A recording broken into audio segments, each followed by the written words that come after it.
पुस्तकीय ज्ञान धारण करके, टीवी चैनलों के माध्यम से सुन करके और वह ज्ञान प्रवाह करने वाले आपको अनेक मिल जाते हैं, किंतु ईश्वरीय साधना काल में साधना में रत होकर के जो परमात्मा के दिव्य रहस्य को जानता, समझता और देखता है और अनुभव करता है, स्वयं कर्म करके भक्ति मार्ग पर चल करके जो वह प्रैक्टिकल ज्ञान प्राप्त करता है, वह प्रैक्टिकल ज्ञान, वह आत्मज्ञान केवल आपको सिद्ध साधक महापुरुषों के द्वारा ही प्राप्त होगा।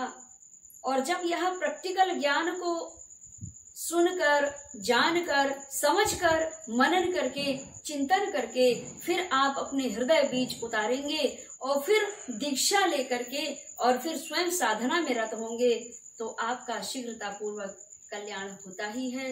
माँ भगवती की दिव्य और पूर्ण कृपा शीघ्रता पूर्वक आपके जीवन में होती है, क्योंकि उन्हें पता है कि जो मेरे परम भक्त हैं, इनके द्वारा ही, इनके मार्गदर्शन पर ही, इनसे दीक्षा लेकर के और इनके मार्गदर्शन पर ही ये मुझे और मेरी पूर्ण कृपा प्राप्ति के लिए मेरा ध्यान, मनन, चिंतन और मेरी आराधना कर रहे हैं।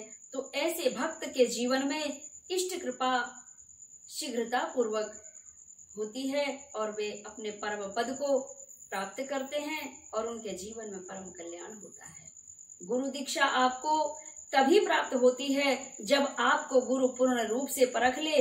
आप भी गुरु को पूर्ण रूप से परख लो। बाद में ये मत कहना कि मुझे मन के गुरु नहीं मिले। गुरु भी बाद में ये ना कहे कि मुझे मन के शिष्य नहीं मिले। गुरु को शिष्य जान ले और शिष्य को गुरु जब जान ले, जिस प्रकार पानी में दूध और दूध में पानी मिल जाता है और दोनों एक भाव हो जाते हैं, इसी प्रकार जब गुरु और शिष्य का मन एक हो जाए, मन तर जाए, मंत्र मुग्ध हो जाए, इसके बाद ही गुरु दीक्षा दी जाती है।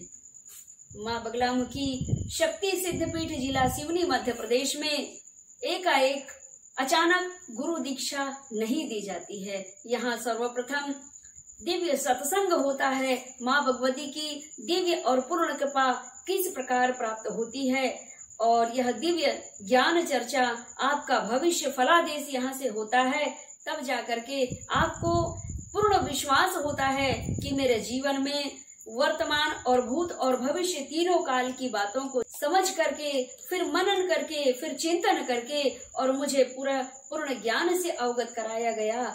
मैं अपने होने वाले गुरुदेव से पूर्ण वाक्य से प्रसन्न चित्त हूँ और मंत्र मुग्ध हूँ, मुझे इनसे ही दीक्षा चाहिए।